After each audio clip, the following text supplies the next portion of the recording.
Good morning. Good morning, Houston. This is Politics Done Right. My name is Egberto Willis. How's everybody doing? Good morning, Houston.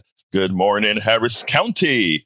Good morning to the great state of Texas. And of course, good morning to the United States. And without further ado, good morning to the rest of the world. Good morning to every single corner receiving the signal from our 100,000 watt transmitter. I said the 1,000 this time. The 100,000 watt transmitter in every corner. Good morning to all those listening to us around the world on the internet. How are my peeps doing?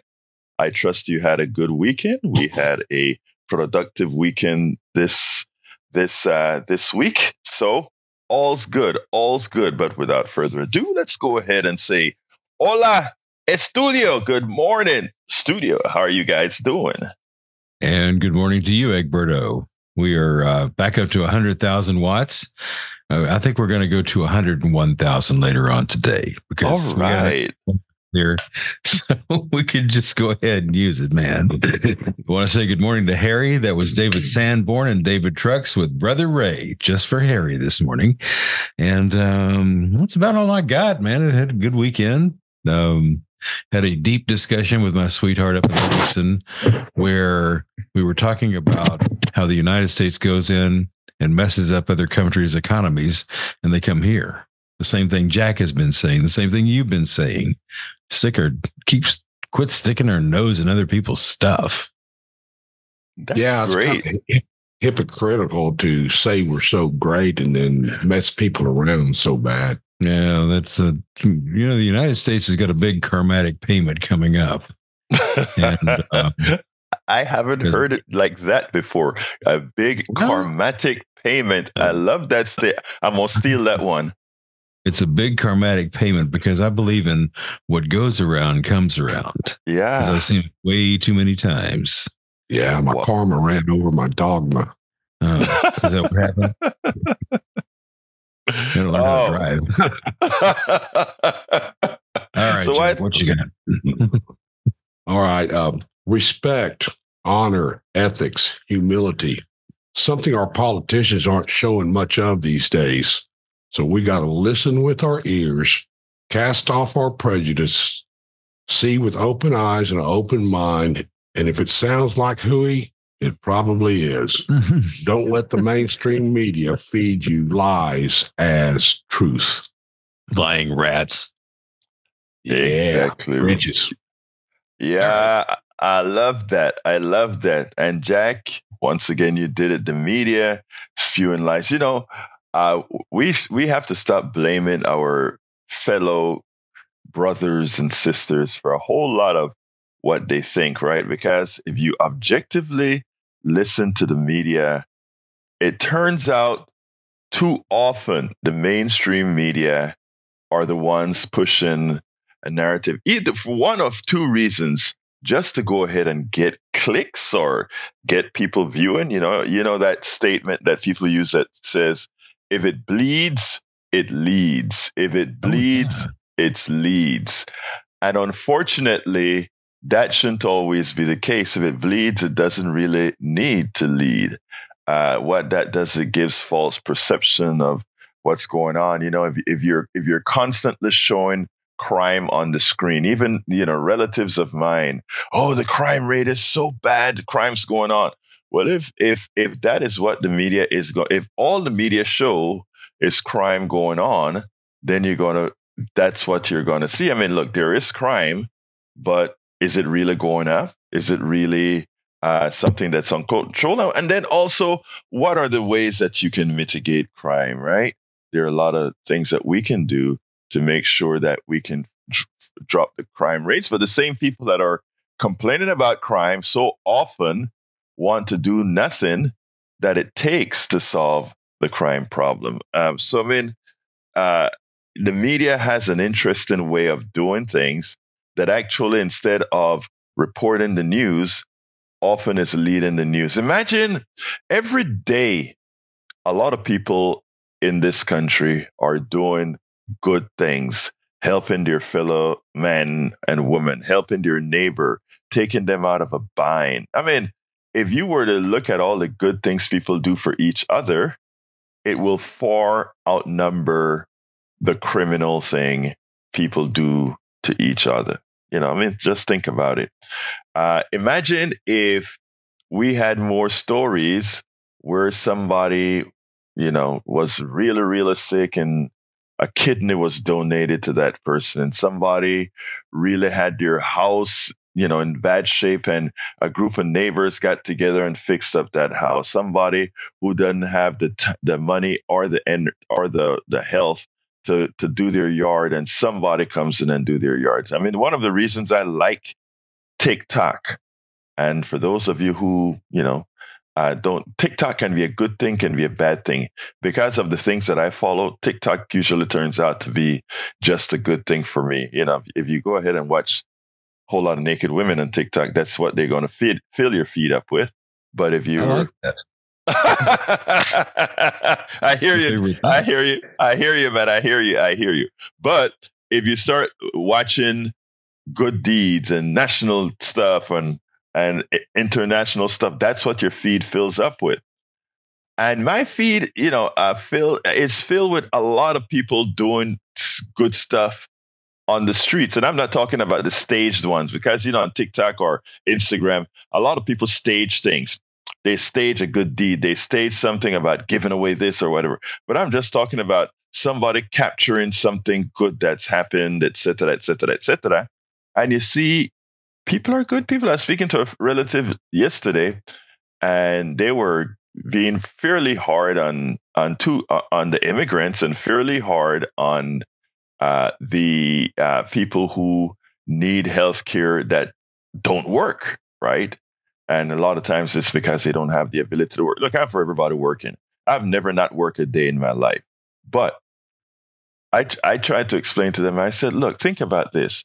Most people are good. Go ahead and look at all the people in your life. Just out of the blue, just go ahead and look at all the people in your life and see if that is true or not. But the media and others, to get a point across, they try to get us hating the other as if, well, they are bad people and they're this. Folks, let me tell you, if we start looking for the good in people, if we start demanding the good out of people, you talk to some people that you would consider thugs, right? And you talk to them out of, I mean, look, there's always those who will never listen to you. Hell, there are people who never want to listen to you, even though you're telling them about things that would be good for their own lives, right? Because they're just stubborn with their own ideology. Can't help there.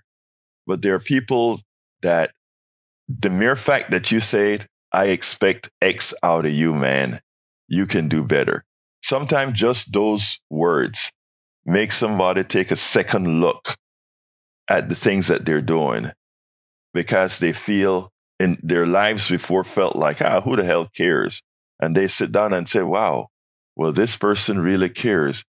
And there's this human connection that's always there that you don't want. If you find somebody that has faith in you, you don't want to disappoint them. There's that innate thing in human beings. You don't want to deny you. I remember with my old man, when I left corporate America to form my own company, and a whole lot of people were, relatives and good friends. How are you going to leave that job to go to something that you don't even know if it's going to succeed? And I remember my old man going out on a limb saying, look, man, you've been doing this for the man for such a long time. Actually, it wasn't a long time. It was only 5 years. You can, why not do it on your own? You can do it on your own. He was like my biggest cheerleader. And when things were rough, and anybody who is or the vast majority of people who start business, it's a tough haul when you're getting started. And the truth of the matter is, most of the times, one fails and they have to do it again. One fails, they have to do it again. One fails. And then comes success, right? But I remember all those times when that little thing in the head, listening to those who were telling you, maybe you should just go ahead and continue to work for corporate America because it's a sure thing or whatever. Really, that's not true, right? But a sure thing. And just that little voice, I don't want to disappoint that person who had faith in me. In this case, my dad. I didn't want to disappoint that person who had such faith in me, the dad. So, folks, all of this is off away. Jack, you see, you did it to me again. You got me into this darn monologue with your statement. Yeah. Dude. He's good at hijacking your show. I mean, even if, yeah. I was sitting here thinking, if you look back, you were talking about try something, it fails. Try something, it fails. Look at the history of Ulysses S. Grant. Mm-hmm. He tried so many things and it didn't, and it failed. Just one thing after another. Harry Truman, same thing. Mm-hmm. And yeah, they finally found it. And you've got to be brave. You got to take chances.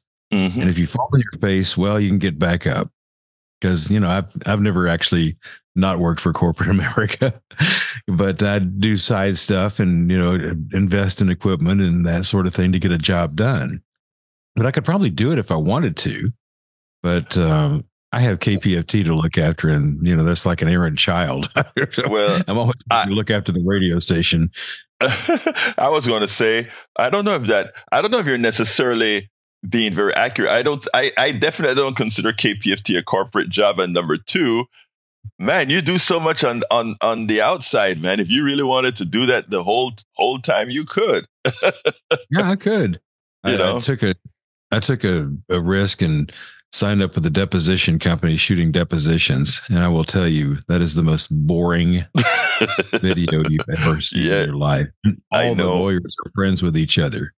It was so amazing to me to see, okay, all these lawyers are starting to come in, the clients there, and they all say, oh, hey, how'd you like that golf club that I sent you the other day? Oh, it was great. It was wonderful. How's your daughter doing? Blah, blah, blah. They're all friends. It's just a big racket. Then they sit down and it's like, grr, put your game face on. We will get answers to that question and you can't stop us. And they get up, the deposition's over with, of course. It just signed off.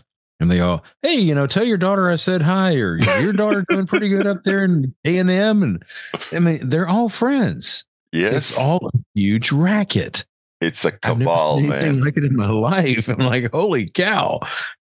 So anyway, but it is one kind of off story there. No, but I tell you what, that's important. That is important for us to all get there. But I wanted to just enhance some of what Jack had to say. But, man, remember, all of you listening out here, don't let the media make you believe that most people aren't good. Don't let the media let you believe that mostly out there what you're seeing is a whole lot of crime. I mean, if you're looking for crime, you can find crime. If you're looking for good deeds, you can find good deeds. Good morning. Eric is in the chat. And good morning. Kofto1 is in the chat. By the way, I know Eric is from. Where are you from, Kofto? I like to have a feeling of where our listeners are from. Folks, don't forget, this is a call-in show. Number is 713-526-5738. You can start calling at any time because even our videos are short. 713-5, well, not all of them, very, very short, but 713-526-5738. Una vez más, 713-526-5738. 713-526-5738. Give me a call if you have anything to add to the program. This is your show and we love you to lead in. If we don't get to all of the context of the program, we always come with a full show ready to go.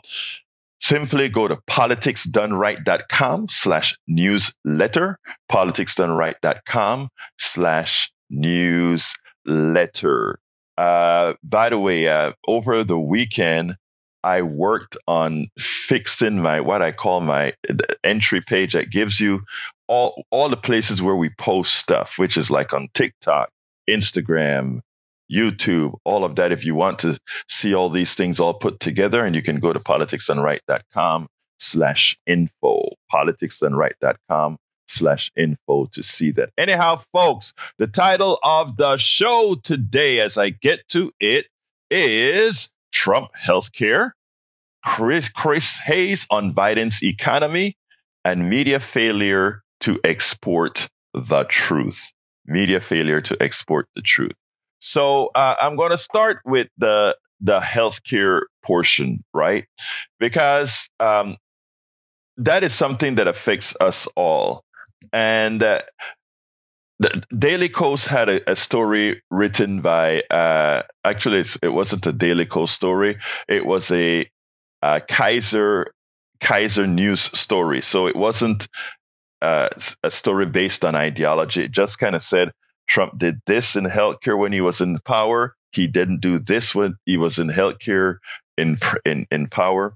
So we'll discuss that. But what I'll do is I'll take the call from Harry first, and then I'll go into the subject so that we can have it completely. Harry, come on in, my brother. How you doing this morning, sir? El Professor, economic teacher, Alberto Willis. Hey, wow, I just got an upgrade from Brother Harry, but talk to me, my man. Because you love teaching us and telling us the truth, and that's why I enjoy listening to you. We got to continue to have truth tellers like you, like Steve Hunter, and like Arnie Arson, who I was just listening to, and Tom Hartman, the whole lot. Sonali Call Hucker, all those people that like to get the truth out and provide us the truth, and we learn from people like you. It's an edifying experience when we listen to people like you. Well, I was going to thank you for the kudos. I want to interrupt for one reason, and I wanted to let the audience know this as well. In what we do, both in activism and in science, right? We do this stuff called crowd sourcing, which means we understand that our collective minds, the minds of many, in almost every instant, is better than the mind of one. And I think if more of us remember that, we can all do that. So what do you call it? It's a reciprocity kind of a thing. Continue, Harry. Sorry for cutting. I just wanted to say that. No, that's fine. That's fine. And I like it when you talk about the science. That's educational. You were talking about science, I think, a couple of weeks ago. I can't remember exactly the topics on this show, but it'll probably come to me later. But that kind of stuff is edifying when you talk about those things. And I read that article because a few weeks ago, or about 3 weeks ago, I asked you about when you were talking about the Panama space mine. I read that article. It was very educational, and I'm glad that the Panamanians were able to get that stopped, to stop polluting with those minerals that you were talking about and polluting the water in your country. You know, you got to fight and push back against corporations when all they care about, or as Jack would say, privatize the profits, socialize the cost, and then the people end up being screwed, and the people end up having situations where the environment is polluted because people are trying to make that, corporations are trying to make that profit. And Harry, let me break in one more time, Harry, before you make your point, because I think this is important for people to hear as well. Yeah, we were successful in Panama to stop the copper mine and in the process stop the pollution. Okay. But here in America, yes, sir. We brought in a guy running for Railroad Commission who takes care of mines and oil and so forth in our state of Texas. And he brought to the attention of many, it was in the Chronicle one day, it was in the Tribune a few days, where our right here in Texas, our oil companies are pumping, of course, toxic water from their drilling and fracking in under high pressure throughout the state, mostly like in West Texas, etc. And it has exploded to come to many of them are exploding and coming to the top and permanently polluting our groundwater and cattle land and land for grazing. We here in Texas need to elect people that will tell us about the problem that's occurring and mitigate what that problem is supposed to be. So it's a problem that's hit in Texas right now that people have to look into. Go ahead and look for Bill Birch. He's running for Railroad Commission. You got to see what he's discovered. Sorry for that, but you opened the door for me, Harry. Continue, please. Oh, you just remember, yeah, that's what you were talking about that day. You were talking about the railroad and the oil companies polluting the environment in Texas. And I remember the mayor of politics, right, was talking about, well, he was one of your callers. He was talking about a piece of land there that he was about oil being put on that land, so then you couldn't sell that land to people for real estate. I remember him mentioning that. Right. I think Augie called that day. He mentioned some things. That was very educational. I was listening. Like I said, this is an edifying show because you learn things. Because what I called about, you were talking about briefly, your relative was hard on the people who don't work, who can't work, who have physical disabilities. And I remember listening to I was watching a town hall meeting. This is when Clinton was president in his first term. Ted Koppel was doing a town hall meeting, and they had these two European people, because I don't say white people, and you know why I don't say that, because I didn't go into detail about that with the Thai regime and why they don't produce it. The European people don't produce it, and that's why they don't produce melanin, because it's the melanin factor. And as you said on the show, when I just referred to them as European melanin deficient people. But anyway, these two people were talking about. This young guy was talking about. I don't feel that we should have to pay for Social Security for people who are no longer able to work. And then this guy, this European elderly man got up and said, "Now wait a minute! I had to work for years and years and pay into the system. So don't tell me what you not gonna pay for. Now that I no longer can work, you not gonna take my Social Security away from me." and when you were talking about that relative of yours, that made me think of that night when I was listening to Ted Koppel on Nightline talking about that. When we had that town hall meeting with the and that's just wrong, because at one time what they wanted to do, and my mother used to tell me this. My mom and my dad told me this. I said, Mom and Dad.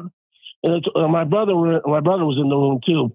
What did they do before Social Security was created under the New Deal with Franklin Delano Roosevelt? And my mom just said this: "Well, Harry, they just pushed the old people off the cliff." I know what she means. That she's speaking virtually, of course, but let me tell you something, Harry, and because it's so important. You remember how we brought up the media before, including when Jack brought that up? There's an important concept here, right?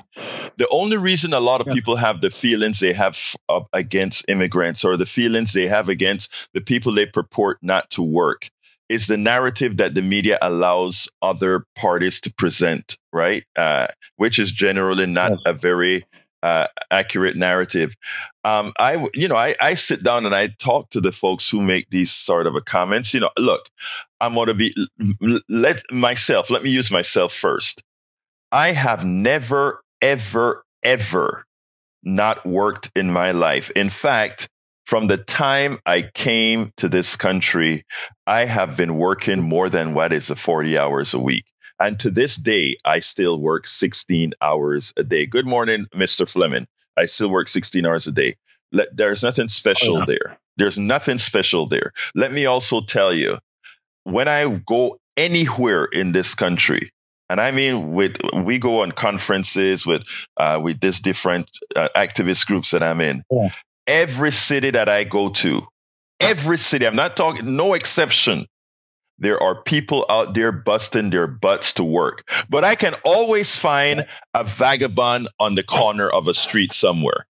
But I can find that anywhere. So if I come with a camera and I go ahead and look at the folks that are loitering or the folks that are vagabonds, I could make it seem like, those poor people in this area, the reason they're on welfare is they don't work. I asked all of you all to go to YouTube and look up Appalachia and a video. I'm going to get the video and post it sometime, because it showed, 50% of this group of people in Appalachia are on federal assistance. And there are two ways to look at that. Are these a whole bunch of lousy people? No.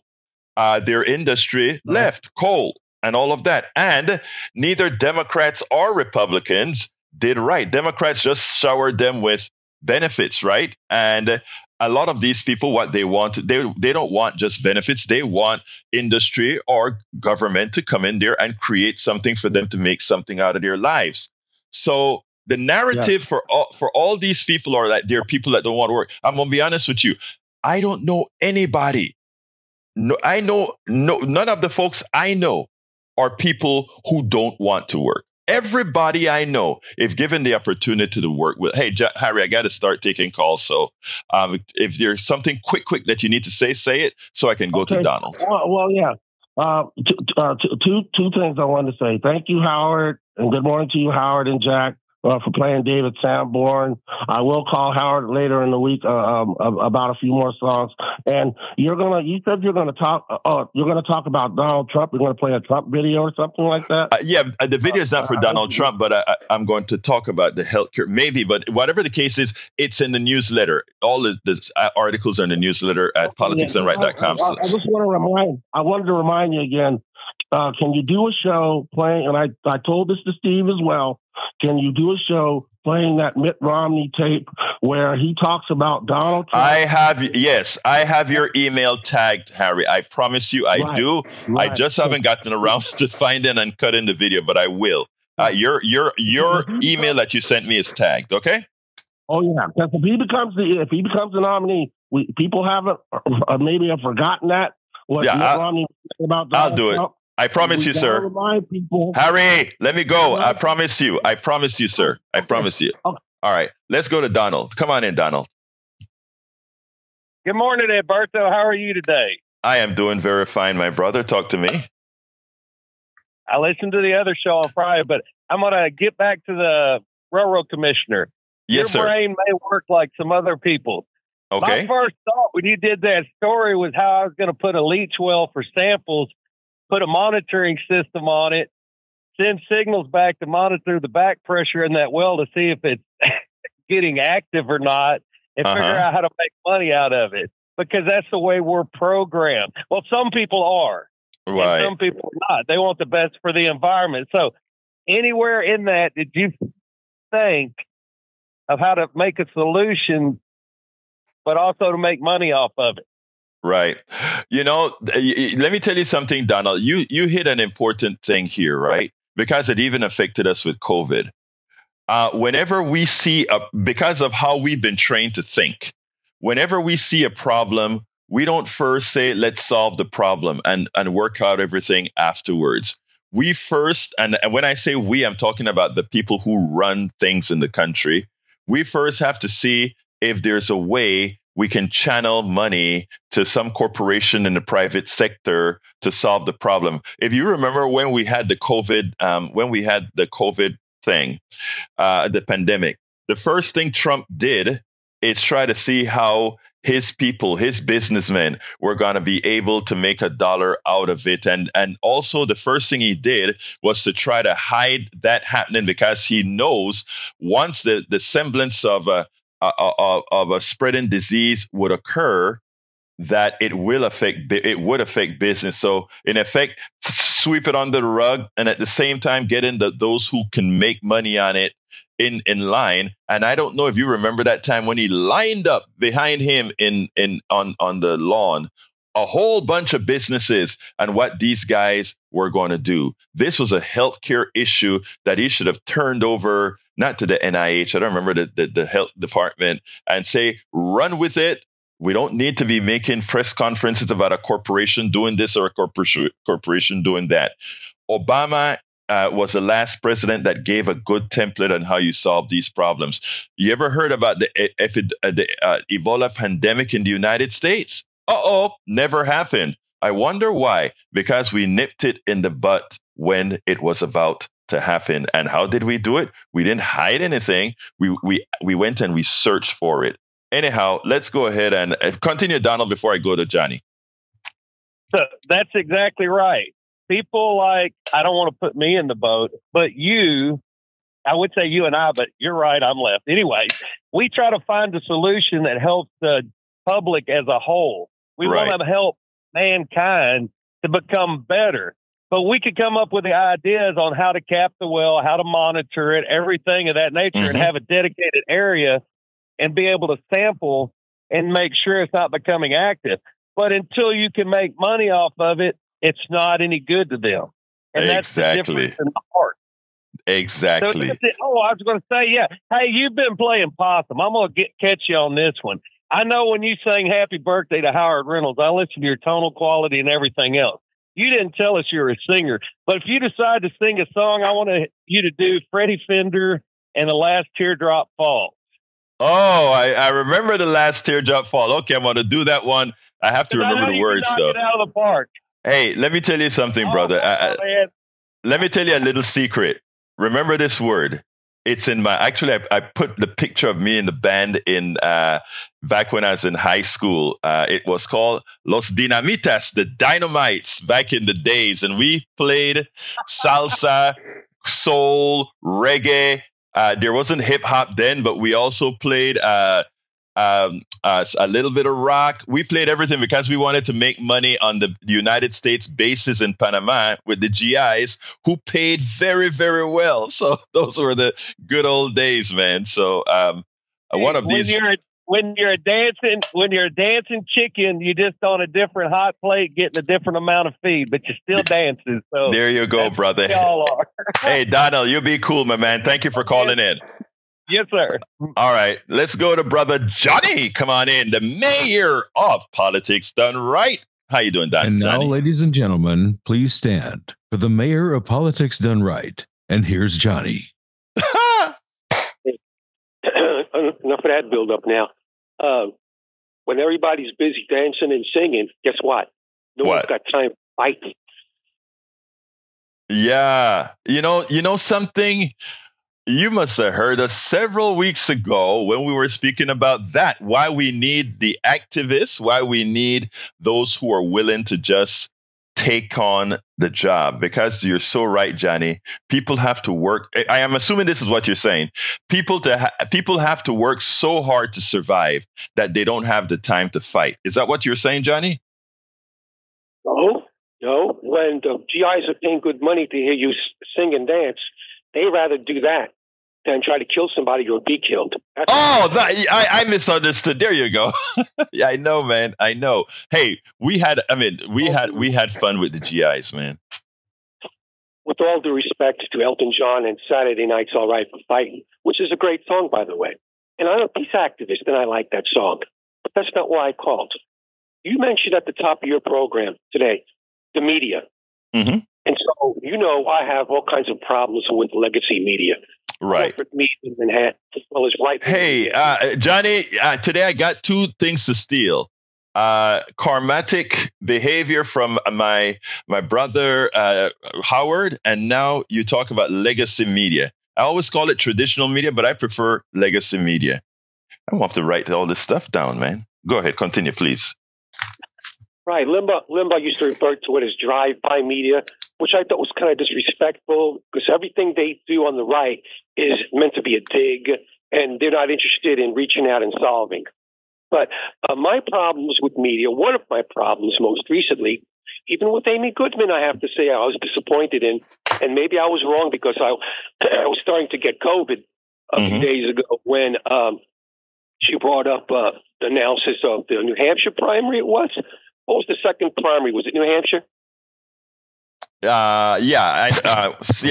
Yes. What did you ask? Okay. The prime. And so I wasn't paying full attention. So I have to go back in the archive and listen to that for that day and find out if she mentioned Cenk Uygur and other candidates. No. None of that was mentioned. You don't hear Cenk Uygur. You don't hear what's her name that I interviewed, Marianne Williamson. You don't hear any of them. No. Right. And the way she, just like all the other people on the legacy media side, they're not going to, they have no incentive at all. Right. Full context. So what happens is the vast majority of Americans who are already being dumped down by advertising and underfunded public schools, thanks to Republicans. Mm-hmm. The idea of nuanced thinking and asking oneself questions, saying to oneself, well, how is it that in a nation of 330 million people that we have only someone like Joe Biden in the Democratic Party? Now, Wow. They might have an idea. They might have an idea that the Democrats have decided not to engage in democracy this time around. They might have an inkling about that. But that's all. That's as far as it goes. And unless they follow like you and I follow, they have no idea who Cenk Uygur is, or Marianne Williamson, or Nina Tudor, right? Or back in the day, Ralph Nader.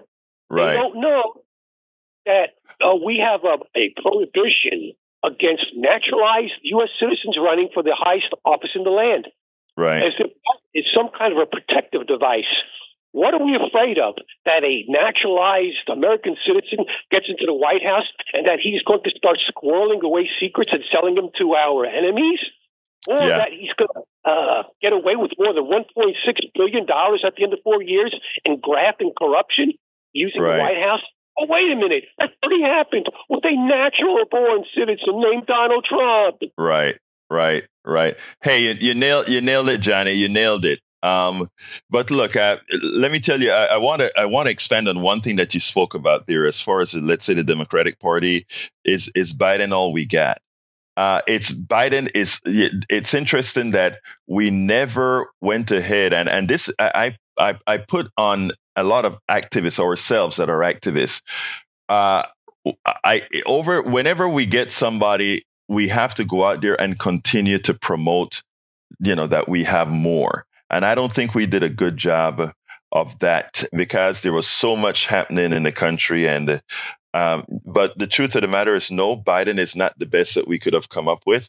It's sort of, we're kind of stuck to some extent, but we could have come up with a whole lot better. But I tell you, one of the things that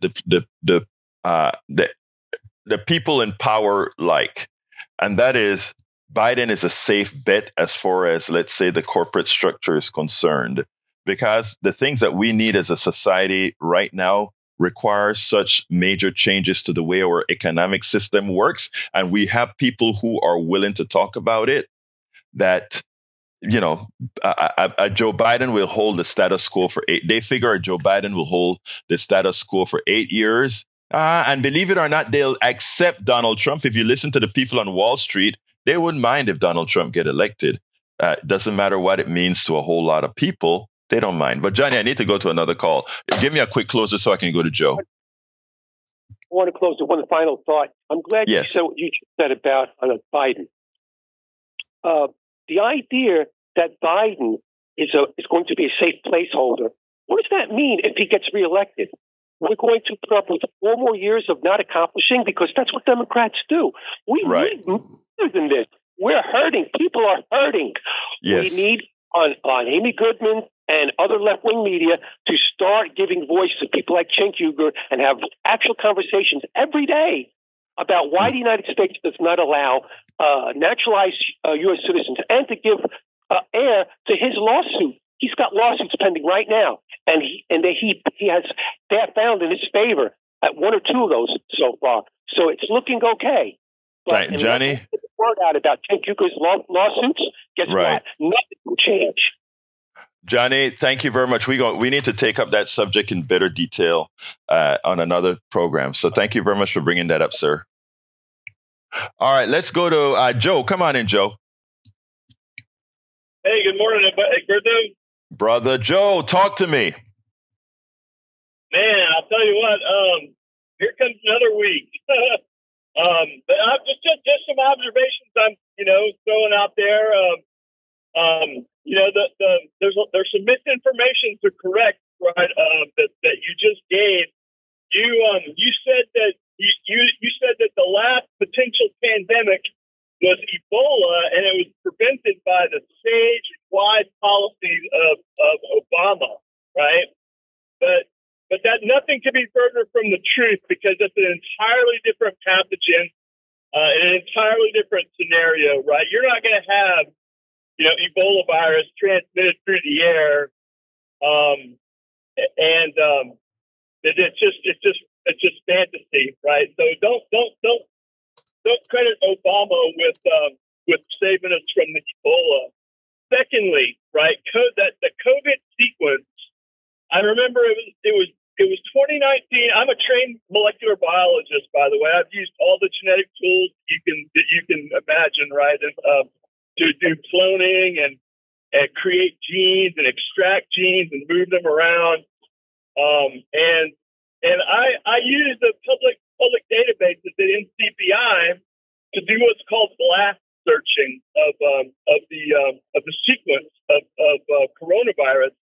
And usually in a cold virus, there's this monolithic protein that looks like a barbell, right? It's got two domains that have two different functions. Somebody spliced in a cut site, and I can't remember if it was a hemagglutinin cut site or what kind of cut site it was, but it gets cleaved on the cell surface, and it increases the potential for that virus to enter the cell 1,000-fold by having that cleavage site there. And I saw this with my own eyes, and I actually did some research because I was looking at this paper by Molecular Cell, a very high impact journal, and they claimed that yes, this arose naturally from these two different organisms, and yeah, it's a long shot, but this is what we think happened. But they didn't do the genetic engineering. They didn't look at the codon structure, right, of the sequence itself. And it was very clear to me upon examination that this was a man-made cut site, a genetically modified organism. COVID-19 was, and I saw it with my own two eyes. Okay, Joe. Joe, anyway, let me do two things first. I gave you that whole time to make sure that you didn't think that I interrupted you, as sometimes you accuse me of interrupting you, sir. So I wanted to make sure that you got everything out that you wanted to get out, and I think you did. Correct? Yes, that's good. Thank you very much. Okay, now let's talk about Ebola. I wasn't talking about the form of transmission of Ebola, which is generally by saliva, touch, and other things. While COVID was airborne, all of that is true. So what you said there, that the transmission rates, the way the transmission occurs, is different. You're correct. But the thing about it is the behavior of the politician on how to prevent the problem or to attenuate the problem is the issue here. And what I explained as far as the behavior of what the Trump administration did is, these are not my words. You can actually go look at all the good thing about what I tell you, Joe, is that you don't have to listen to my words. You just have to go out there and watch Trump do what I said he did with regards to COVID. That's number one. So you are correct that the transmission form is different, but I am absolutely correct as far as the behavior that made solving the COVID problem better. I mean, countries that didn't have vaccines or anything of that nature did much better than we did. We were one of the worst countries. Even though we're technologically advanced, we were one of the worst countries who handled COVID. And that's because we fell into a lot of myth. Even though we saw that a city in Kansas City, we compared two counties in Kansas City that said, wear masks and take these protective actions in this county. This other county didn't. We showed exactly what occurred to people and transmissibility. All of that was made fun of or disregarded, etc. So, Joe, the way we handled COVID was horrendous, and we had a leader who was the head cheerleader for that. That's number one. Number two, with regards to the sequencing that you spoke about, that most of what you said was completely over my head. I'll be honest with you, because I understand the basic about gene splicing, etc., but I don't know about when I have to take at face value that that they spliced this particular part of the DNA sequence and the rest had to be man-made. Even if that's the case, I'm going to say I don't know that. And to the audience, what Joe just said was over my head as far as the way he spoke about the gene sequencing, etc. But if that is the case, even if it were man-made, the way that we handle it, Joe, was horrendous. So I understand that folks want to say, well, China did that, or Fauci gave them the money to research. I mean, all these things are out there. Hey, a lot of that is over all of our pay grades. Okay? But the thing about it is we could have handled things a whole lot better. Anything else quick you got to say, Joe, before I jump to Patrick? Yeah, I'll just say that actually the big companies such as biotechnology companies and big medicine and big pharma, they're one of the companies that actually call the shots here, right? And I agree. Hey, Joe, I sorry to interrupt you. I want to say this though, because there is so much agreement we could have if we left a whole lot of ideology behind. Because what you just said, I agree with. A lot of things are done in order for these big corporations to make a lot of money.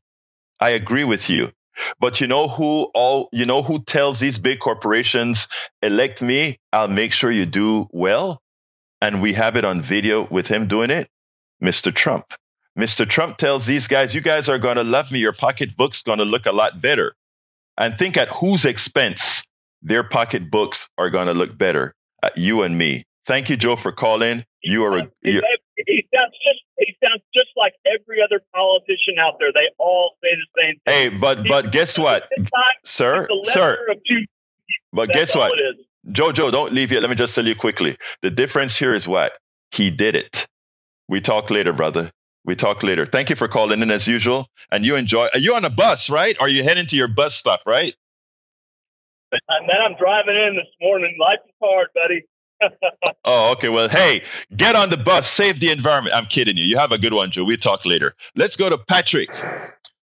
Come on in, Patrick. Hey, good morning, Alberto. Good morning. How are you doing?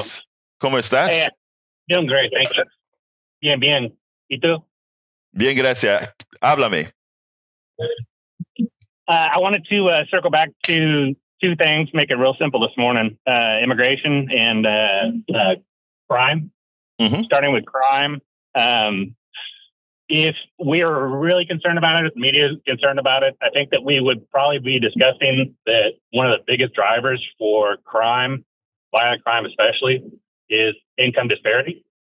Right. And if anybody wanted to do something about it, they would probably be addressing income disparity instead of actually worshiping it almost. We fetishize the rich here. It's ridiculous. Moving on to immigration, and this kind of crosses with climate change, global warming, or whatever you'd like to call it. Mm-hmm. Over 20 years ago, I believe it's been at least 2 decades, the most funded think tank in the world determined that one of the biggest security threats to the United States was global warming.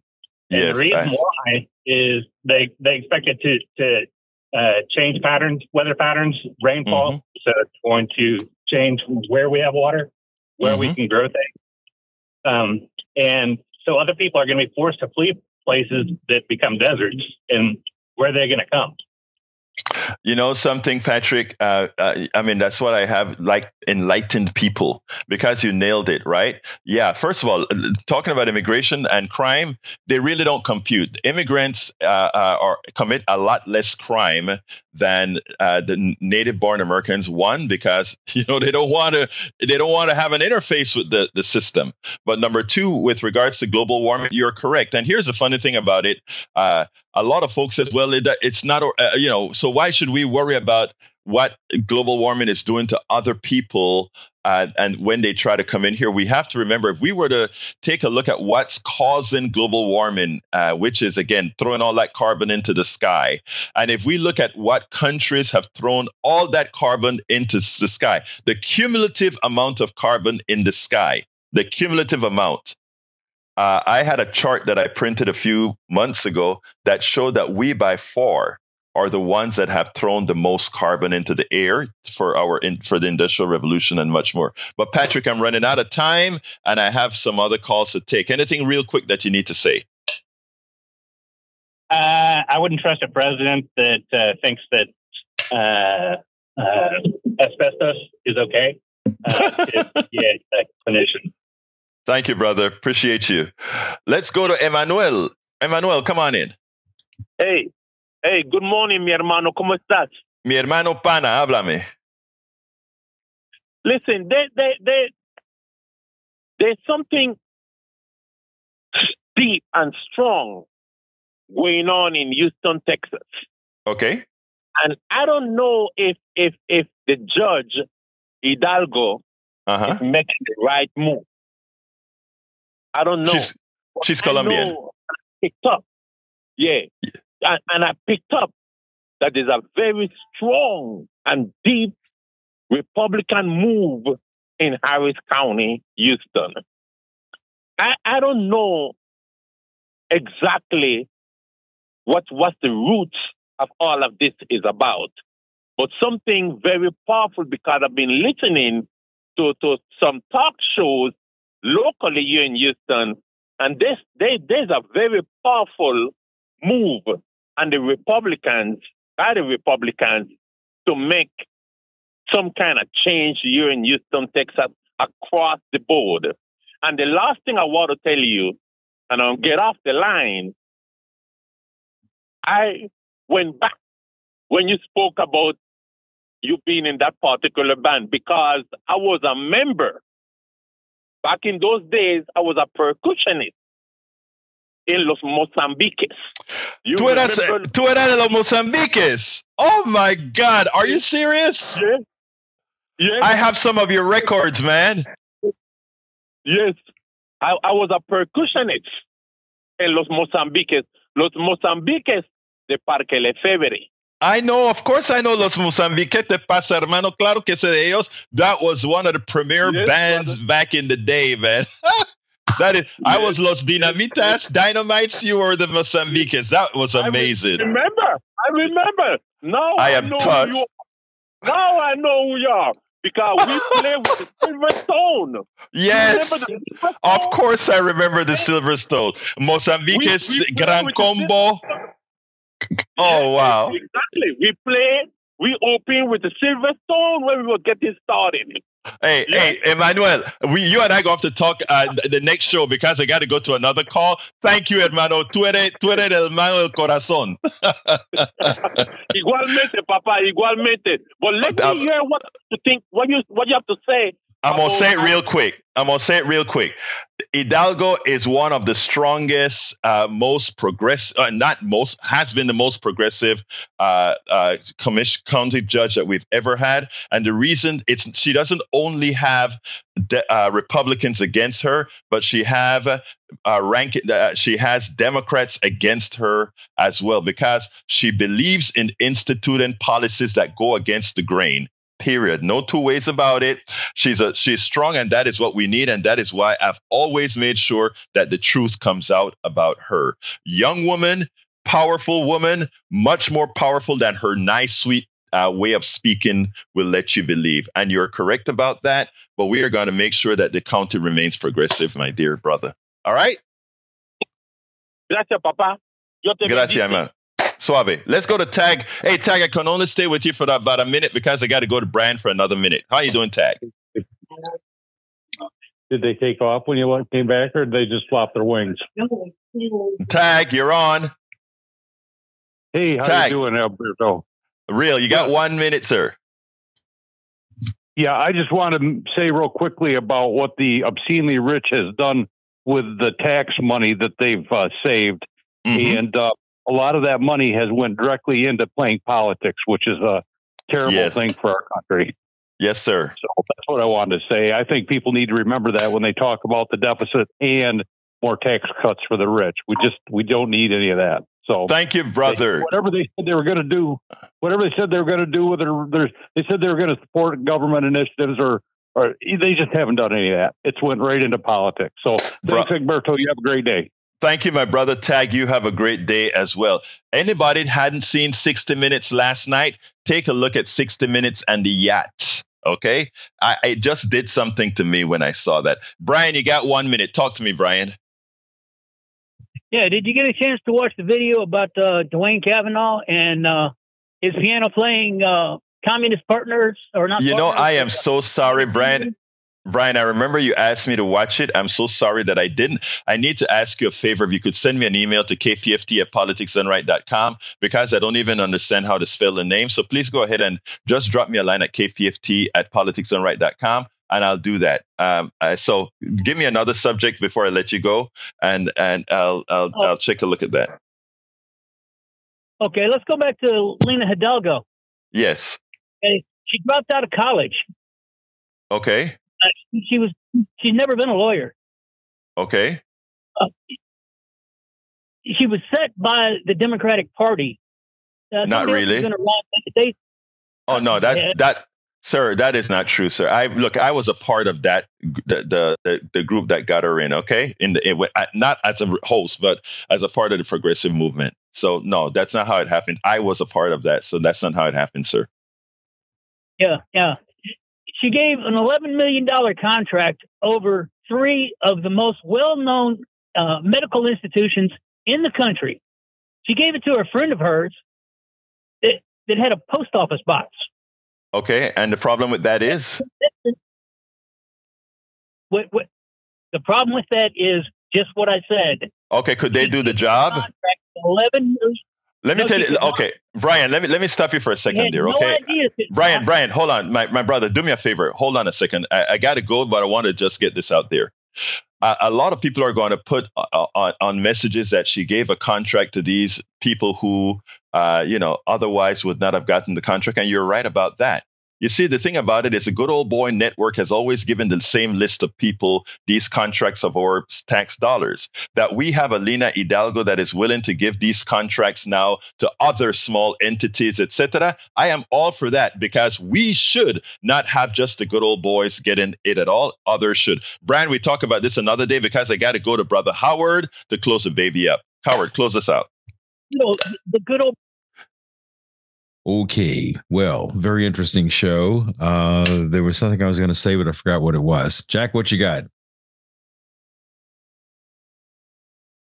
I have failed at many things. I have done many things. The things I have failed at yesterday, I've mastered today. Yeah. Okay. I love that, Jack. I love that. Hey, do you remember what you're going to say, Howard? No, I don't remember. Oh, anyway. I do. Actually, I do.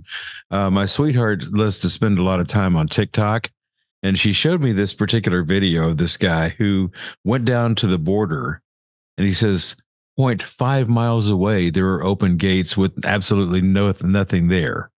So the crossing point could be there instead of, where they're having this big war down there and the state's doing all the razor wire. The gates are open 5 miles away. Less than 5 miles away. At least that was his take on it. That was so funny. Anyway, folks, I want to thank Howard and Jack. As usual, I want to thank all of you guys out there that are listening. I love you all. The callers, thank you for calling in. We have a great time discussing, exchanging ideas. Love you all. My name is Egberto Willis. This is Politics Done Right. And you guys know how I end this, baby. I am what? Out. We spend a lot of time deconstructing the news, trying to parse it into a form that everybody can understand. We try to find those little nitpicks where it flies above the fray, etc. If you really like these videos that we do, I want to ask a big favor. Please go ahead, number 1, subscribe to our channel, and number 2, please join if you can. Thank you so kindly for watching. Keep watching. Please remember to share. We must populate the entire internet with our progressive message, a message that we know is what most Americans say that they want. So help us, please join.